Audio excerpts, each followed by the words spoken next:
Hey everybody, and welcome to another episode of RC Classic Garage. In the last episode, we pulled this Alfa Romeo 1750 out of a barn where it had been sitting for almost 40 years. Now, it's covered in grime, it's covered in dust, and it even had rodents' nests under the bonnet. Today, we're giving it its first proper wash in almost 4 decades. So let's see if there's still a beautiful classic underneath all of this. Now, before we start, let's take stock of what we're dealing with. It's covered in layers of dust, so thick that you could write a novel in it. The chromework is dull, the glass is completely opaque, and it's covered in green moss. But beneath it all, I'm hoping that we've got some solid metalwork and we've got some shiny chrome that's waiting to reveal this beautiful classic. Now, this engine bay hadn't been touched in about 40 years, and when we went into it in the barn, there were lots of rodents and rats' nests on top of the engine. Now, we removed as many as we could there, but we're still left with a lot of debris on top of the engine. So first going to give this a good vacuum clean to get rid of it and hopefully suck all of this up before we power wash.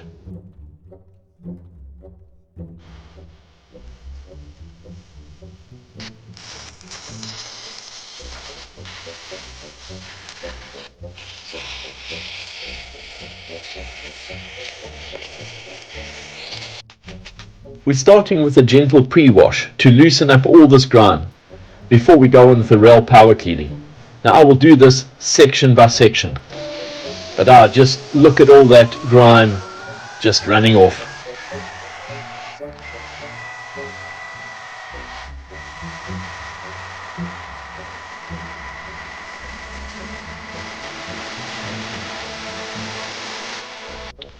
Now, this bonnet is really pitted and there's quite a bit of surface rust on it.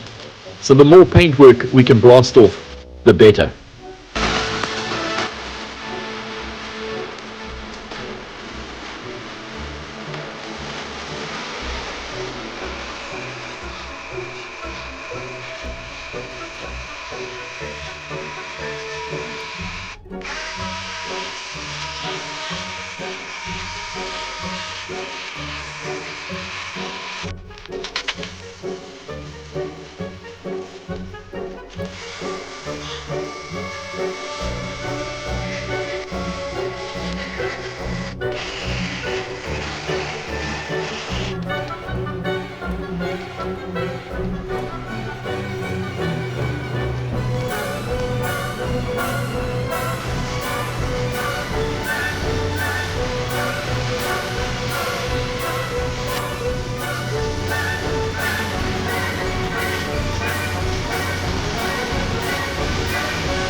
I am really happy with the way that this is coming out.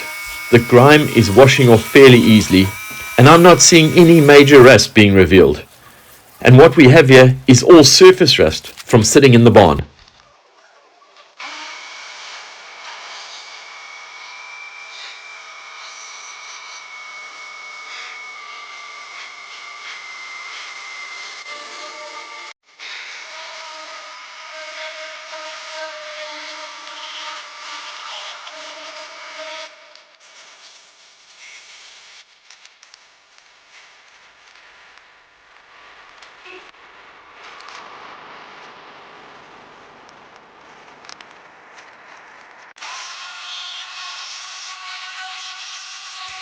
Now I've been wanting to get into the engine bay all week.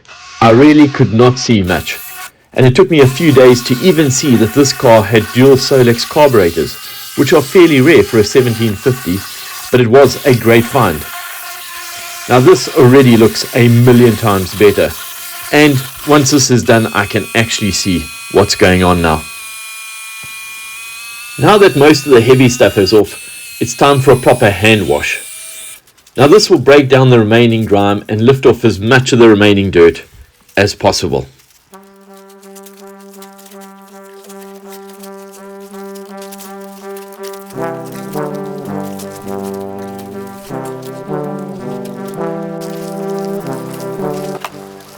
Next up, the glass. Now this was so covered in grime, you could not see inside. Now what this whole wash has revealed is that this car isn't supposed to be maroon. It was originally a stunning yellow. Now that's incredible because I've always wanted a yellow GTB. And no doubt this car needs to be repainted. So should we go back to its original color? Let me know your thoughts in the comments below.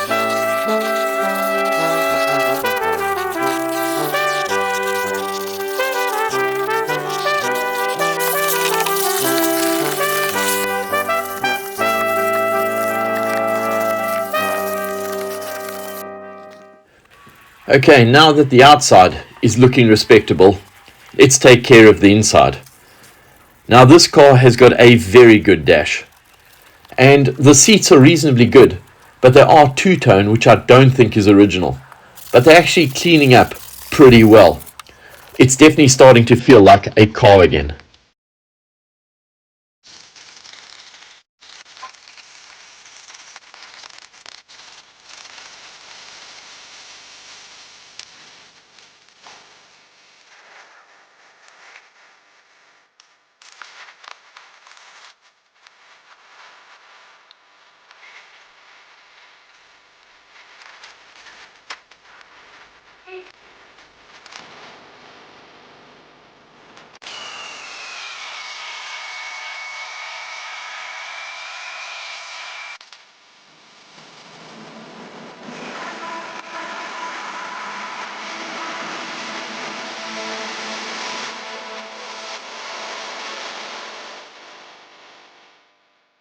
Just look at the difference.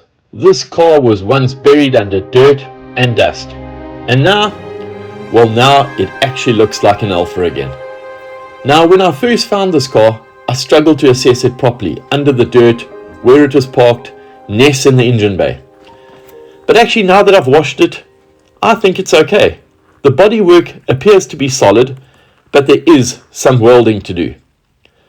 And now that I've actually uncovered the original colour, I'm more excited than ever to bring this car back to life properly.